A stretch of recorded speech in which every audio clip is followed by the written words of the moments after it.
Não gasto mais do que 10% daquilo que eu ganho. Saiba muito bem quem são as pessoas que você literalmente escuta. Elas vão moldar o seu futuro. Quando você sabe literalmente o que você quer, faz muito mais sentido, cara, a jornada. Eu me questionava muito com relação ao caminho que eu ia percorrer. Então, ok, eu estou estudando, eu não sei o que eu quero fazer, eu vou descobrir, como todas as pessoas aqui ainda vão, depois eu vou para uma faculdade, quanto eu vou ganhar, quanto tempo vou trabalhar, como será a minha vida, como eu estarei aos 30 anos. Eram perguntas que eu já me fazia antes dos 17, 18 anos. De certo modo, eu percebia que aparentemente eu era a única pessoa que questionava aquilo. Se você me perguntasse na época o que eu gostaria de ser ou fazer, seria ganhar dinheiro. Eu teria mais liberdade para tomar as minhas próprias decisões. E eu parei para pensar, mas ok, eu vou aprender a ganhar dinheiro? Quem pode me ensinar isso numa faculdade? E se a pessoa vai estar numa faculdade me ensinando isso, como é o estilo de vida dela? Já observando aquilo, eu percebia que não iria condizer com o suposto mentor que eu realmente gostaria de adquirir para chegar nesse objetivo. Então foram acúmulos de diversas coisas. Eu sempre fui mais independente. Eu dou crédito a isso graças aos meus pais, que nunca fizeram questão de me dar sempre o que eu pedia nas mãos e etc. Eles são bem trabalhadores, então incentivavam ali o Tiago, do passado, a procurar e perseguir suas próprias coisas. Mas me ajudou de certa forma porque quando eu tentava conseguir alguma coisa que eu queria, eu desejava, seja um bem material, seja, enfim, qualquer tipo de experiência na época, eu sempre percebia o quão limitado eu estava com relação ao dinheiro, sobre esse assunto. Então eu já me questionava sobre como eu resolveria isso no futuro e se eu iria realmente querer seguir aquele caminho. Então uma das decisões que mais me ajudaram nesse momento a sair do primeiro ano do ensino médio foi o fato de eu ter conhecido o marketing digital pelos norte-americanos. Então, como eu já ficava boa parte do tempo no computador, eu me inscrevi em várias listas de e-mails de diversas coisas e de repente eu acabei recebendo um e-mail e entendi meio que o padrão ali do que a pessoa estava não oferecendo, mas fazendo, sabe? Aquele padrão de como ela estava tentando incitar uma venda, incitar os gatilhos e etc. E aquilo me chamou muita atenção. Então eu pensei, eu acho que eu sou capaz, mesmo não tendo tanto conhecimento, de fazer pelo menos uma página como essa pessoa está fazendo na internet, a partir do meu computador em casa.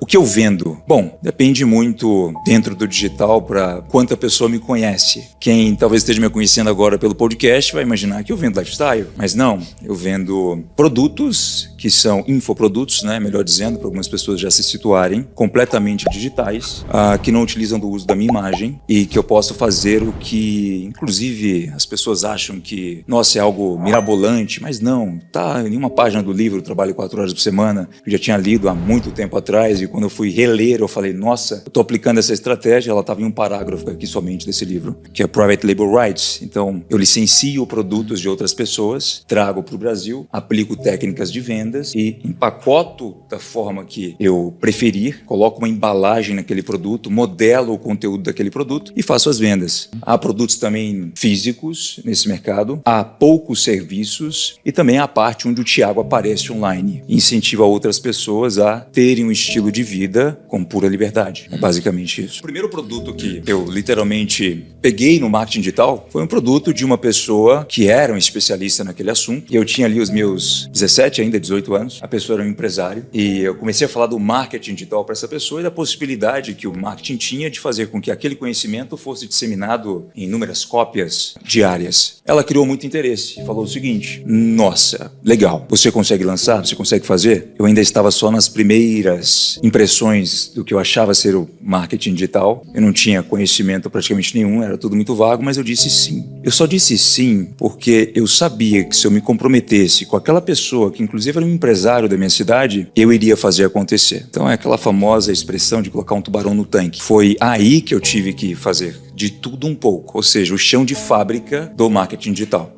Essa modalidade é muito para pessoas que não querem aparecer, não têm uma habilidade única, elas não querem fazer o que nós chamamos de uma coprodução, então isso se encaixa mais nesse modo. Quando eu tive o insight para fazer o primeiro PLR, a única coisa que eu queria na minha empresa era fluxo de caixa. Eu quero aumentar o fluxo de caixa para que eu possa cobrir uma certa folha de pagamentos para trabalhar outros produtos. Acabou dando mais certo do que eu imaginei. O que muita gente erroneamente pensa sobre o PLR é que essa sigla é sinônimo de dinheiro. Não, essa sigla não tem nada a ver com isso. É só um método para você conseguir colocar as mãos em um produto de uma maneira mais fácil. mais rápida, digamos assim. Já está pronto, tem alguém dizendo, ok, eu sou especialista nisso, eu posso te vender esse material por esse pagamento ou por esse acordo. E daí, a próxima coisa que ela tem que se preocupar em fazer com maestria é aplicar as técnicas corretas naquele produto para que ele possa vender. Porque ele não vem com as técnicas.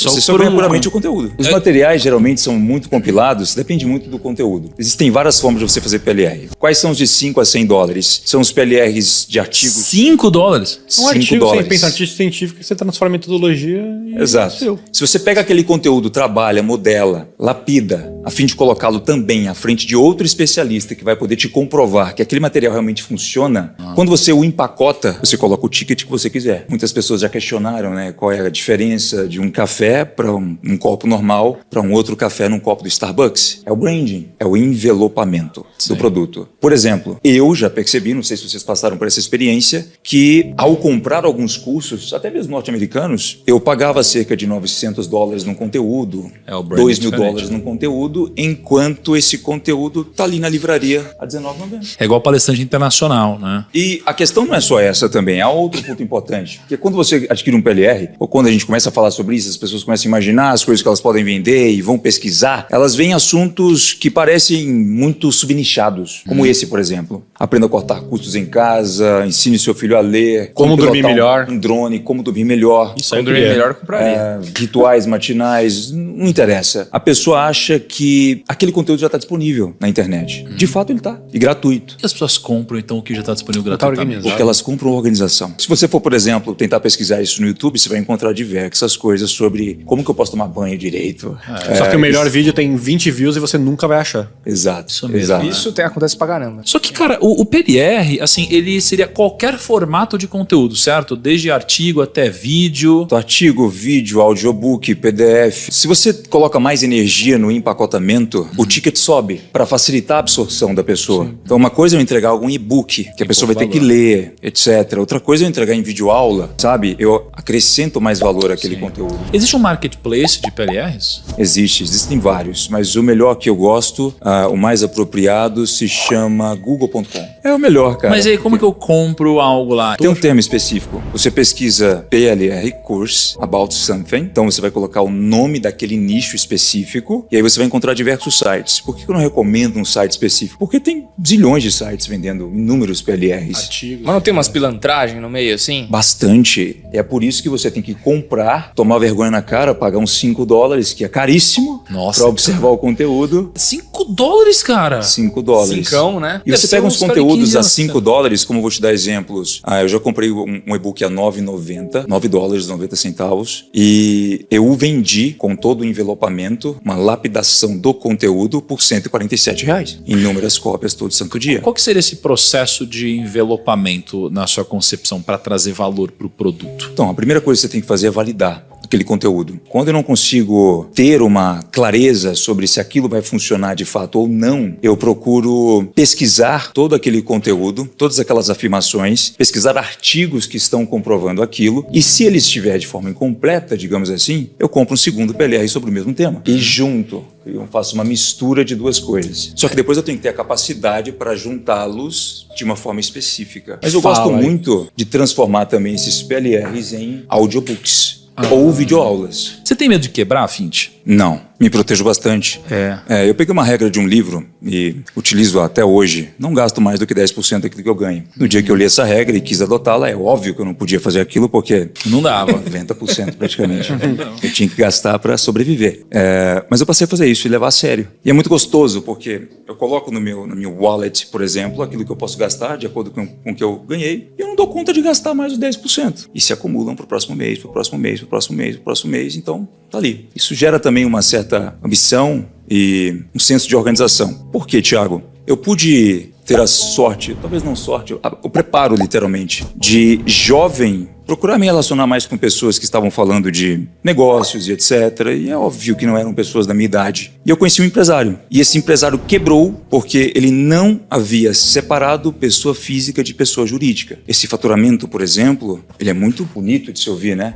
Não está na minha conta bancária. Ele não vai para lá tão cedo. Uma parte vai, mas eu sei muito bem aquilo que eu posso gastar. Eu não preciso de colocar na minha conta mais do que o meu padrão de vida. Então, tendo muito controle sobre isso, eu não tenho esse receio de quebrar. Eu internalizei muito isso, essa dor, sabe, que essa pessoa sentiu. E pude observar também, não só no mercado tradicional, mas no mercado de marketing digital, grandes pessoas que já surgiram e não separaram pessoa física de pessoa jurídica, cara. Eles viam um faturamento absurdo e achavam que aquilo é o que estava no cartão de crédito delas.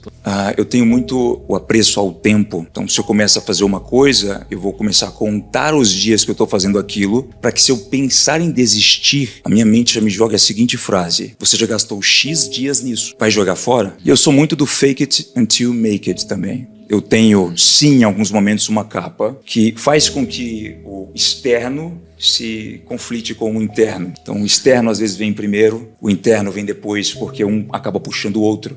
Entende o que eu quero dizer? Então, o tempo todo, por exemplo, só o interno e depois o externo. Saiba muito bem quem são as pessoas que você literalmente escuta, porque elas vão moldar o seu futuro. Eu poderia dar uma dica de digital, etc. Mas, cara, não vai fazer diferença nenhuma.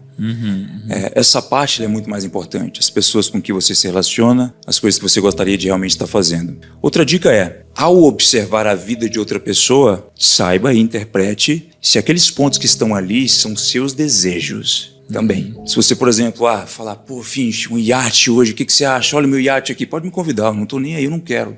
Agora não. Então, algumas pessoas elas se deixam levar pelo lifestyle de outras pessoas nesse sentido. Eu falo isso porque lá atrás eu sabia muito bem aquilo que eu queria. E nada me tirava aquilo da cabeça. Aquilo me deu tamanha certeza que no dia que eu conquistei, eu chorei de felicidade. E no dia que eu olho para aquilo, eu ainda sinto a gratificação tremenda por ter sido o cara que, nossa, eu queria muito aquilo, eu imaginei ser impossível, mas eu consegui. Quando você sabe literalmente o que você quer, faz muito mais sentido, cara, a jornada.